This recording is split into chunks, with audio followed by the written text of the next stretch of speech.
नमस्कार साथियों। आज के वीडियो का मेन जो लक्ष्य है वो गरीबी की पृष्ठभूमि को समझने का प्रयास करेंगे। लेकिन इससे पहले मैंने एक छोटी सी कविता लिखी है, उसके माध्यम से समझ में आएगा कि गरीबी की पृष्ठभूमि, या कहें कि हम गरीबी को किस किस क्षेत्र में देख सकते हैं।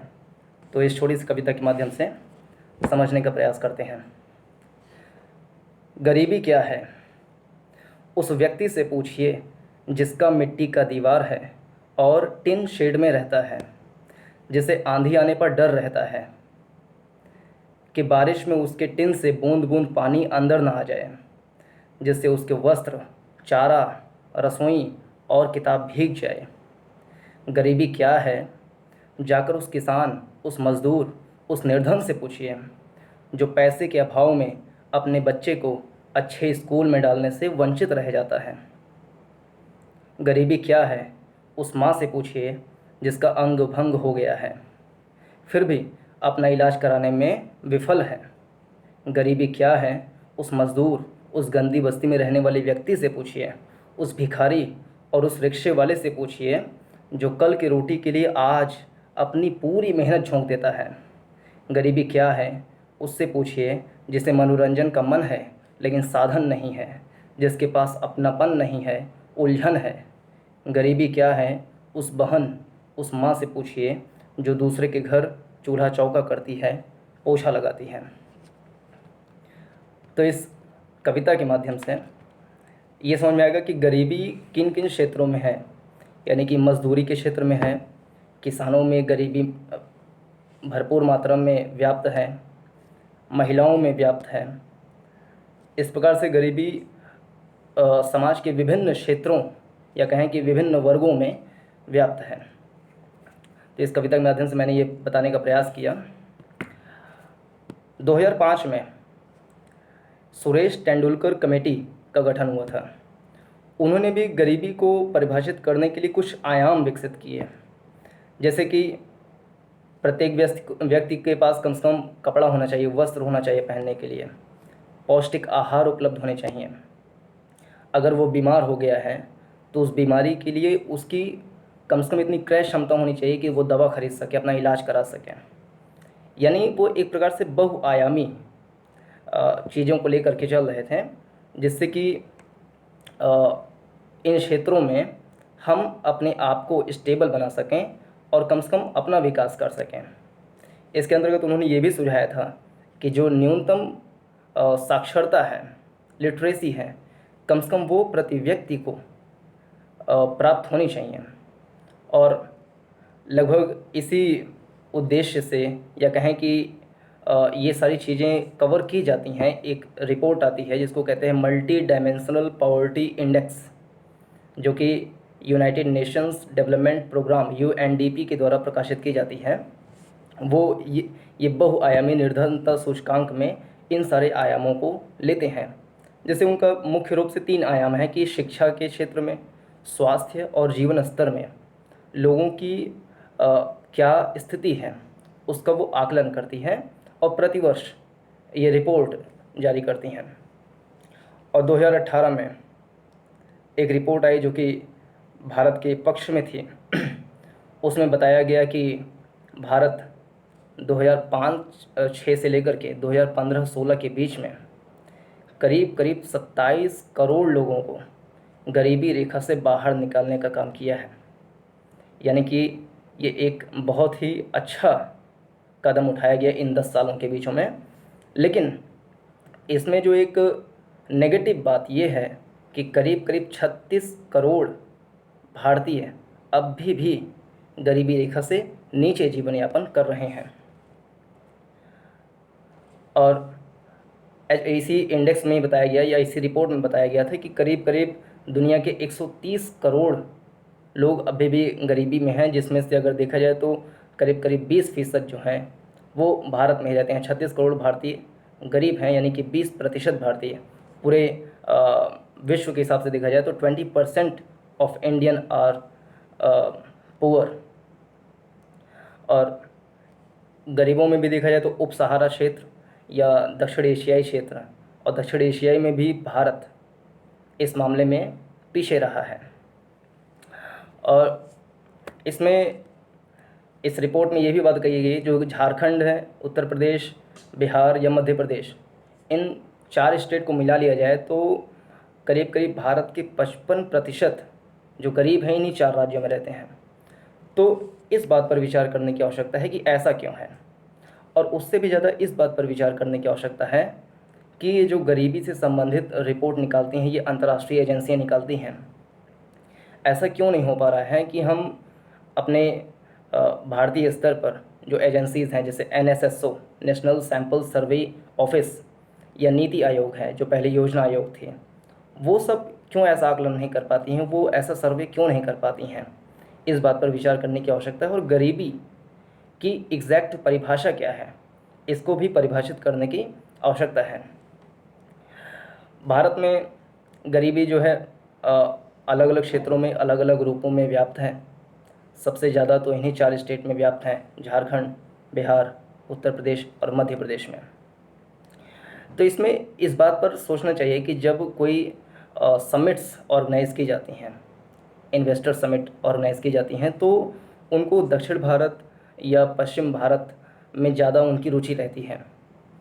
तो इन्वेस्टर्स को कैसे हम इन क्षेत्रों में आकर्षित कर पाएँ, इस पर सोचना चाहिए। ऐसी रणनीति बनानी चाहिए कि इन्वेस्टर यहाँ पर आके इंडस्ट्री लगाएं, ताकि यहाँ के लोगों को ज़्यादा से ज़्यादा रोज़गार मिले, और वो जो मुंबई जाते हैं, दिल्ली जाते हैं, कोयम्बटूर, सूरत, भारत के बड़े बड़े शहरों में काम करने के लिए जाते हैं, तो वहाँ पर उनकी खर्चा जो है वो भी बढ़ जाता है। अगर इंडस्ट्री उनके ज़िले में ही आसपास में लगी हुई है तो उनको वहीं पर रोज़गार मिलेगा, जिससे उनका अतिरिक्त खर्चा भी बचेगा। और जब पलायन होता है, बड़ी मात्रा में जब पलायन होता है, तो उससे भी एक सामाजिक असंतुलन पैदा हो जाता है। जहाँ पर व्यक्ति जाते हैं वहाँ पर पुरुषों की संख्या ज़्यादा हो जाती है, और जहाँ से पुरुष जाते हैं वहाँ पे पुरुषों की संख्या कम हो जाती है। यानी कि महिलाओं की संख्या एक जगह पे कम और एक जगह पे ज़्यादा हो जाती है। इससे एक क्राइम जो है, क्रिमिनल एस्पेक्ट्स जो हैं वो बढ़ जाते हैं। तो इस पर्पज़ से भी विचार करना चाहिए कि हम कैसे स्थानीय स्तर पर रोजगारों का सृजन कर पाएँ। यानी कि निर्धनता को कम करने के लिए एक तो रोज़गार है, रोज़गार सृजन पे तो काम करना ही पड़ेगा। साथ साथ में जो UNO है, यूनाइटेड नेशंस ऑर्गेनाइजेशन, उन्होंने कुछ पैमाना बनाया है कि सोशल सेक्टर में हमें अपने GDP का कम से कम इतना प्रतिशत इन्वेस्ट करना ही चाहिए। जैसे कि UN ने बताया है कि शिक्षा के क्षेत्र में कम से कम अपने GDP का 6% हिस्सा खर्च करना चाहिए। और भारत के पर्सपेक्टिव में देखें तो 3%, 4%, 3.5% इतना ही खर्च हो पाता है। और स्वास्थ्य के क्षेत्र में करीब 3.5% GDP का खर्च होना चाहिए, और भारत में वो 1%, 1.25% तक ही खर्च हो पाता है। तो इस पर भी नीतियाँ बनाते समय या बजट एलोकेशन करते समय विचार करना चाहिए कि हमें अपने GDP का एक अच्छा खासा हिस्सा सोशल सेक्टर में, शिक्षा के क्षेत्र में, स्वास्थ्य के क्षेत्र में खर्च करना चाहिए, जिससे एक अच्छे मानव पूंजी का निर्माण हो सके और वो भारत के विकास में अपना योगदान दे सकें। गरीबी के अगर कारणों पर देखें तो बेरोज़गारी है, निर्धनता है, साफ़ सफाई है, पेयजल आपूर्ति है, भूख है, अशिक्षा है, स्वास्थ्य है, और राजनीतिक या सामाजिक क्षेत्र में पिछड़ेपन की स्थिति है। इसके अलावा जो एक बहुत बड़ा कारण दिखाई देता है वो ऐतिहासिक कारण भी है। यानी कि गरीबी की अगर पृष्ठभूमि समझें तो हमें अपने इतिहास में जाकर के देखना पड़ेगा। इतिहास हमारा इतना डमाडोल रहा है कि गरीबी भारत जैसे देश में होना बिल्कुल स्वाभाविक है, और आज भी इतनी बड़ी तादाद में 36 करोड़ लोग गरीब हैं। और कुछ अर्थशास्त्री ऐसा भी कहते हैं कि अगर हम अपने आयाम और ज़्यादा बढ़ा दें और ज़्यादा पैमाने बढ़ा दें तो ये गरीबी की संख्या और ज़्यादा बढ़ सकती है। खैर, उस पर अभी चर्चा नहीं करते हैं। इतिहास में अगर देखें तो अंग्रेज़ों का मेन उद्देश्य ये था कि हम कैसे अपने जो पूंजी हैं या अपना जो लाभ है उसको कैसे अधिक से अधिक मात्रा में बढ़ा सकें। उन्होंने कृषि में व्यवसायीकरण किया, जो किसान अपना खाद्यान्न उपजाते थे, उनके स्थान पे उन्होंने वाणिज्यिक फसलें उगाना शुरू कर दिया। वाणिज्यिक फसलें इसलिए कि यहाँ से कच्चा माल उनको मिल जाएगा। वो इंग्लैंड में जाएंगे, जो इंग्लैंड में औद्योगिक क्रांति हुई थी 1667 में, उसके तहत बहुत सारे इंडस्ट्रीज़ वहाँ पर लग गए थे। तो वहाँ पर वो कैसे उसको बनाएंगे, कैसे उसमें उसका निर्माण करेंगे, और फिर उसका निर्माण करने के बाद सबसे बड़ा बाज़ार के रूप में वो भारत को ही देख रहे थे कि वहाँ पे माल बनाए, फिर भारत के ही बाज़ार में उसको बेच दिए। और भारत उस समय बहुत बड़ा बाज़ार था, करीब उस समय भी 30-35 करोड़ की जनसंख्या भारत में निवास करती थी। 30-35 करोड़ मतलब कि आज अगर देखें तो अमेरिका में इस समय करीब 35 करोड़ जनसंख्या है। तो आज के 100-125 साल पहले भारत की 35 करोड़ जनसंख्या थी, यानी कि उस समय अमेरिका की जनसंख्या 8-10 करोड़ रही होगी। तो इस लिहाज से भारत एक बहुत बड़ा बाज़ार था, और वो इसके लिए भारत को ही देख रहे थे, जिससे यहाँ के जो पुराने शिल्पकला हैं, जो पुराने उद्योग थे, सूती वस्त्र उद्योग थे और सारे उद्योग थे, जूट उद्योग थे, वो नष्ट हो गए और बेरोज़गारी बहुत बड़ी मात्रा में फैली। अंग्रेज़ों ने हमारे खाद्यान्न को, अनाजों को भी निर्यात करना शुरू कर दिया, जिससे भारत में बहुत बड़ी मात्रा में अकाल हुई। और 1875 से 1865 से 1900 के बीच में NCERT पुस्तक में कहा गया है कि करीब करीब 2.5 करोड़ लोगों की मृत्यु हो गई अकाल के कारण। और एक अन्य पुस्तक है, उसमें एक लेखिका ने लिखा है कि करीब करीब 1.5 करोड़ लोगों की मृत्यु हुई है 1875 से 1900 के बीच में।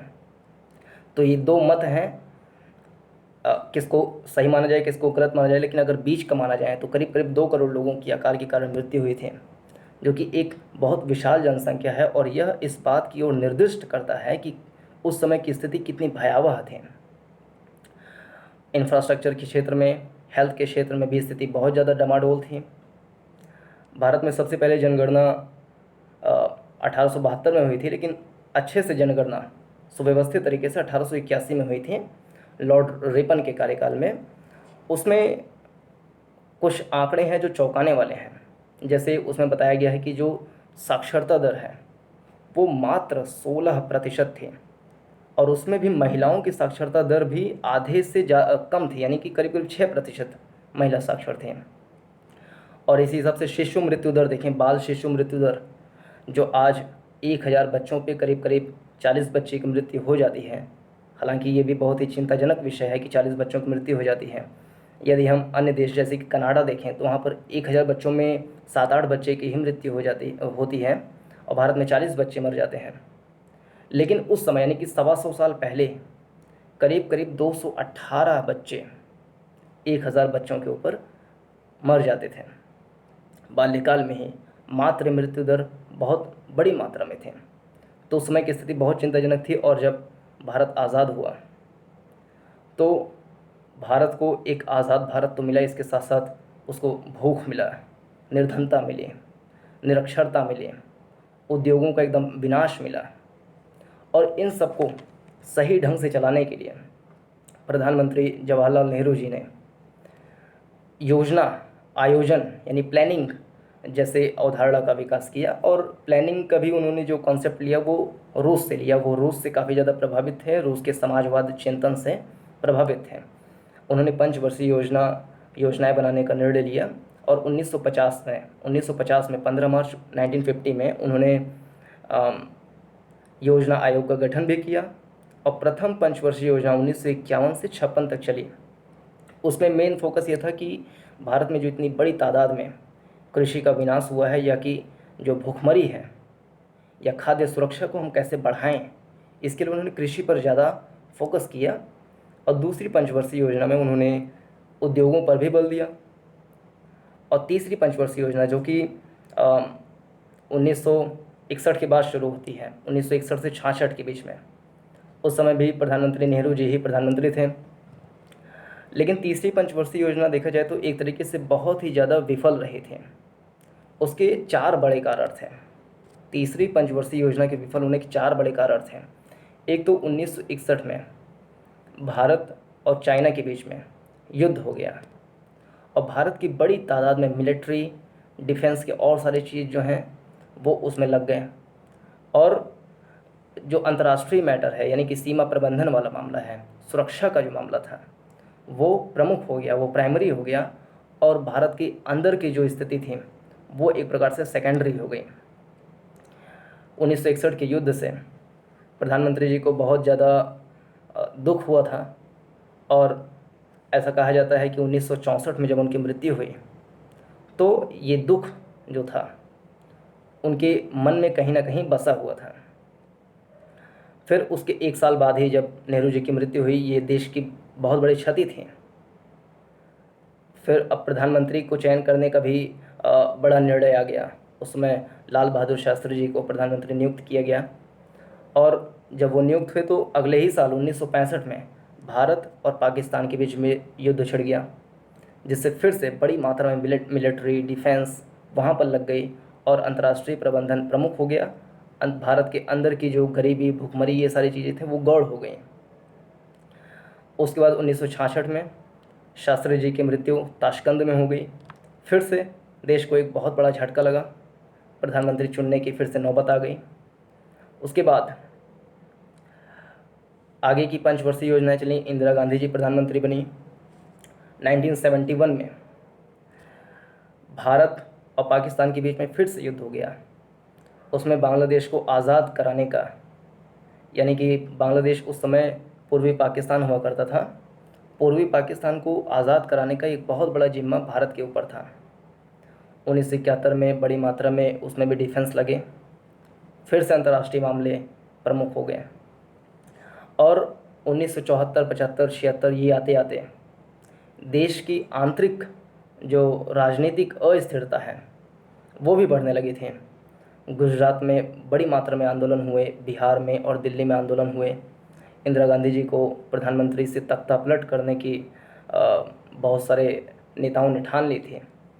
तो राजनीतिक अस्थिरता के कारण उस समय राष्ट्रीय आपातकाल की घोषणा की गई, जिससे आंतरिक जो सुरक्षा है, इंटरनल सिक्योरिटी वाले इश्यूज़ वो प्रमुख हो गए। फिर से जो अन्य सोशल सेक्टर की स्कीम्स हैं उस पर हमारी नज़र कम हुई और धीरे धीरे वो नुकसान होने लगा। 1971 में जो भारत पाकिस्तान के बीच में युद्ध हुआ या बांग्लादेश को आज़ाद कराने की जो बात चली थी, उसमें सबसे बड़ा मैटर भाषा भी था। यानी कि पाकिस्तान, जो पश्चिमी पाकिस्तान है, वो चाहते थे कि हम राष्ट्रीय भाषा के रूप में उर्दू को बनाए रखें। बांग्लादेश वाले चाहते थे नहीं, बंगाली भाषा को भी राष्ट्रभाषा या कहें कि राजभाषा का दर्जा दिया जाना चाहिए। तो भाषा वाला मैटर भी बहुत संवेदनशील था, जिसके कारण भी 1971 का युद्ध हुआ। तो भाषा की संवेदनशीलता को देखते हुए भारत में भी यह स्थिति हर समय लगभग बनी रहती है। इससे संबंधित एक विस्तृत वीडियो बनाया है मैंने, वो डिस्क्रिप्शन बॉक्स में मिल जाएगा, आप उसको देख सकते हैं। इंदिरा जी की सरकार के समय भी निर्धनता बहुत भारी मात्रा में थी। करीब 1973-74 में देखा जाए 55% आबादी गरीबी रेखा के नीचे गुजर बसर कर रही थी। और इंदिरा जी की सरकार के बाद बहुत सारी सरकारें आईं और गईं। उस समय एक आंदोलन बहुत बड़ी मात्रा में ये चलने लगा कि भारत की जो पॉलिसी थी, ट्रेड पॉलिसी, वो अंतर्मुखी थी कि हम भारत के उद्योगों या विदेशी उद्योगों को भारत में स्थापित नहीं होने देंगे, या भारत के जो विदेशी इंपोर्ट हैं वो भारत में इंपोर्ट नहीं करेंगे। अंतर्मुखी व्यापार नीति थी। उससे ये नुकसान हो रहा था कि बहुत सारे जो उद्योग थे उनकी जो प्रोडक्शन हो रहा था, उनका कॉस्ट वैल्यू लगभग वही था, लेकिन उनकी प्रोडक्ट्स में एक प्रकार से चीप, यानी कि घटिया स्थिति आने लगी थी, घटिया माल बनाने लगे थे। तो एक बड़ी मात्रा में आंदोलन हुआ कि हमें एलपीजी का जो रूल है उसको अपनाना चाहिए, यानी कि लिबरलाइजेशन, प्राइवेटाइजेशन और ग्लोबलाइजेशन की ओर बढ़ना चाहिए। और 1991 में एक बहुत ही बड़ा रिफॉर्म हुआ एलपीजी का। हालांकि इसका भी कई लोगों ने विरोध किया। उनका ये तर्क था कि वैश्वीकरण से और प्राइवेटाइजेशन से या लिबरलाइजेशन से भारत के बहुत सारे उद्योग नष्ट हो जाएंगे और भारत जो विकसित देश हैं उनसे प्रतिस्पर्धा नहीं कर पाएगा और यहाँ की इंडस्ट्री समाप्त हो जाएंगी, जिससे रोज़गार में भी कमी आएगी और गरीबी बढ़ेगी। लेकिन उसके कुछ दुष्प्रभाव रहे, बहुत सारे सकारात्मक प्रभाव भी रहे। उसके बाद अन्य सरकारें आईं। मनमोहन जी की सरकार आई 2005 में।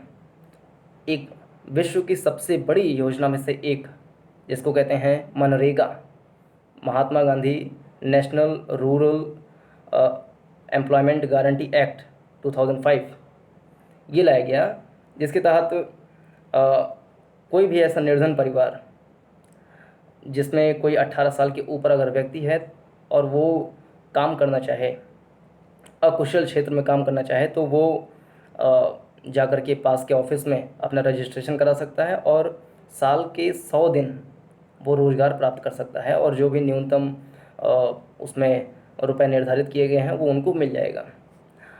इस प्रकार से मनरेगा ने भी गरीबी को हटाने में एक बहुत ही अच्छा कदम उठाया है। और 2015 में एक आंकड़ा आया था कि 2015 में करीब करीब 5 करोड़ लोगों को रोज़गार मिले हैं। और ऐसी स्थिति आती है कि कभी कभी शहरों में से बहुत बड़ी मात्रा में लोग अपने घर जाते हैं, तो उस समय उनको रोज़गार कैसे मिले, तो वहाँ पर भी मनरेगा एक अच्छा काम करती है। इसके अलावा 2014 में नरेंद्र मोदी जी की सरकार बनी थी। उन्होंने बहुत बड़े बड़े काम किए, जैसे एक जनधन योजना लेकर आए, JDY, प्रधानमंत्री जनधन योजना। उसके तहत 2020 तक देखा जाए तो करीब करीब 36 करोड़ खाते खुले हैं। प्रधानमंत्री जी का खुद मानना है कि जब कोई गरीब बैंक में जाता है तो उसको एक आत्मसम्मान, आत्मनिर्भरता की अनुभूति होती है। और गांव का किसान जब कुछ अपने प्रोडक्शन में से कुछ लाभ जब कमाता है, तो बचत के रूप में जनधन खाते में अपना पैसे भी जमा कर सकता है। और जनधन योजना ने एक प्रकार से समावेशी विकास में बहुत ही अहम भूमिका निभाई है, क्योंकि 2018 में एक आंकड़ा आया था कि करीब करीब जो डायरेक्ट बेनिफिट ट्रांसफ़र के ज़रिए किसानों को पैसे भेजे गए हैं, जैसे प्रधानमंत्री किसान सम्मान निधि योजना के तहत जो साल भर में 6,000 रुपये भेजे जाते हैं, उसके तहत और सारी योजनाओं के तहत जो किसानों के खाते में DBT के माध्यम से पैसे भेजे जाते हैं, उसके ज़रिए करीब करीब 1.5 लाख करोड़ रुपए का जो बीच में लीकेजेस हो जाते थे, वो लीकेजेस होने से बचा है।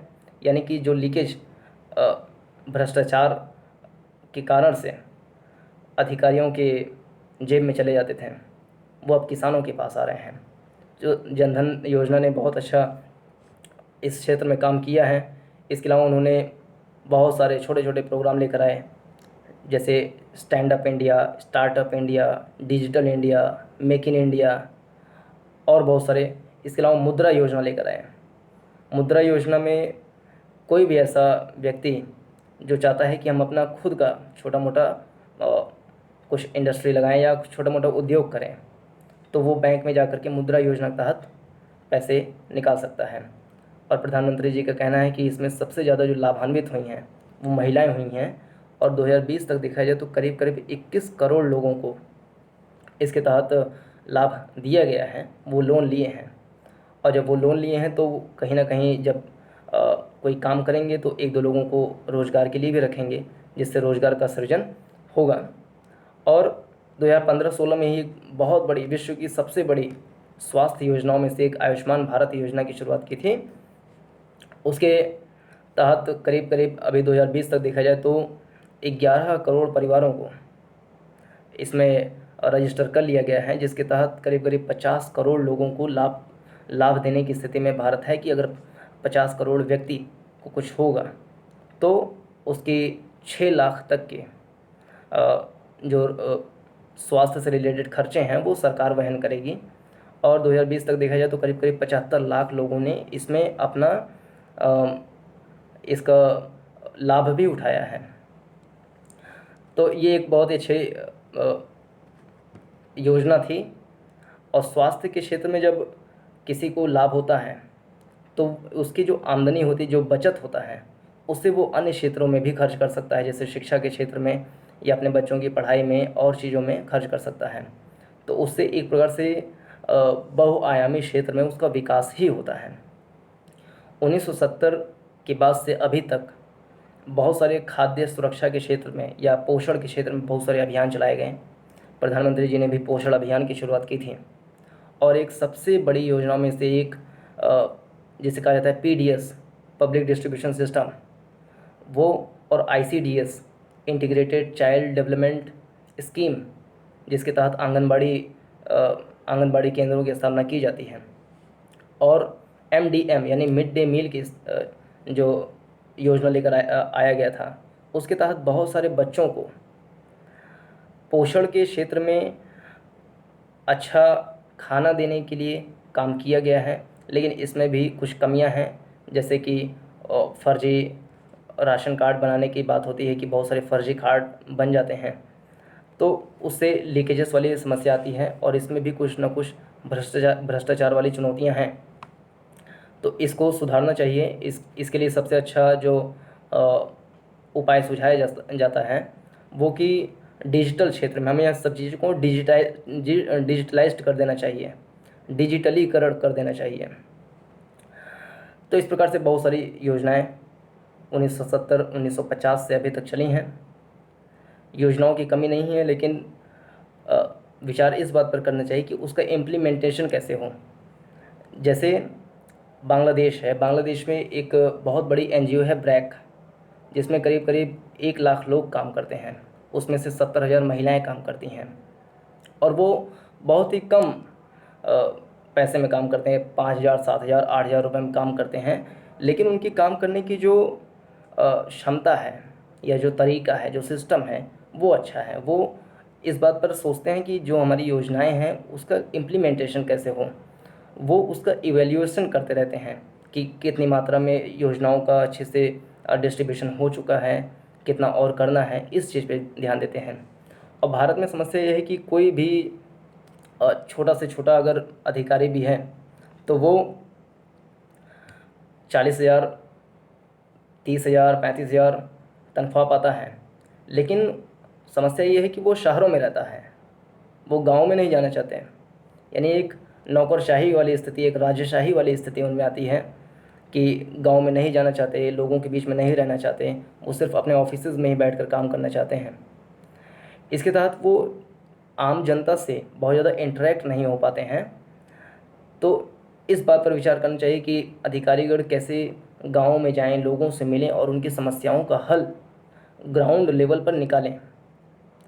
ऐसा नहीं कहा जा सकता कि सभी अधिकारी ऐसे हैं, बहुत सारे ऐसे हैं। जैसे उत्तराखंड में एक हैं श्री रावत जी, जो डीएम हैं, तो वो लोगों के बीच में जाते हैं, काम करते हैं। और भी जैसे मणिपुर में एक डीएम का नाम आया था कुछ समय पहले कि उन्होंने एक सड़क का निर्माण कराया जनता के पैसों से, जिससे जनता को ही लाभ हुआ। तो इस प्रकार से कुछ ऐसे अधिकारी हैं जो जनता के बीच में जाते हैं, उनकी समस्याओं को समझते हैं, पूरी संवेदनशीलता से काम करते हैं।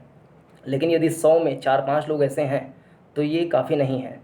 कम से कम 100 में 90-95% लोगों को ऐसा होना चाहिए कि वो जनता के बीच से ज़्यादा इंटरेक्ट हों, उनकी समस्याओं को समझें, उसका निवारण करें, ग्राउंड लेवल पर ज़्यादा से ज़्यादा काम करें और इम्प्लीमेंटेशन अच्छे से करें, निष्पक्षता से करें, पारदर्शिता से करें। और उनकी जवाबदेही मंत्री के प्रति, मुख्यमंत्री के प्रति ज़्यादा होने के बजाय उनके प्रति तो होना ही चाहिए, लेकिन उनकी जवाबदेही जनता के प्रति और संविधान के प्रति ज़्यादा होना चाहिए। इस प्रकार से शासन व्यवस्था, प्रशासन व्यवस्था, जो योजनाएं डिज़ाइन की जाती हैं उसके स्तर पर भी बहुत सारी खामियां हैं।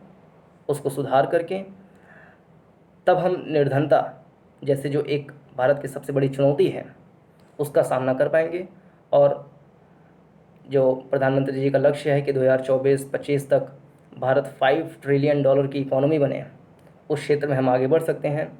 और जो भारत इस समय दुनिया की 5वीं या 6वीं सबसे बड़ी अर्थव्यवस्थाओं में से एक है, वो आगे जा कर के टॉप 3rd बिगेस्ट इकोनॉमी में से एक बन सके और 2030 तक भारत पूरी तरीके से निर्धनता के क्षेत्र में समाप्त हो जाए, पूरी निर्धनता समाप्त हो जाए और भारत एक प्रगतिशील राष्ट्र बन सके और भारत के सभी नागरिक खुश रह सकें। इस क्षेत्र में कदम बढ़ाते रहना चाहिए, प्रत्येक नागरिक को अपना भी योगदान देते रहना चाहिए। तो आज की वीडियो में बस इतना ही। अपना ध्यान रखें, अपने परिवार का ध्यान रखें, अपने देश का ध्यान रखें। जय हिंद।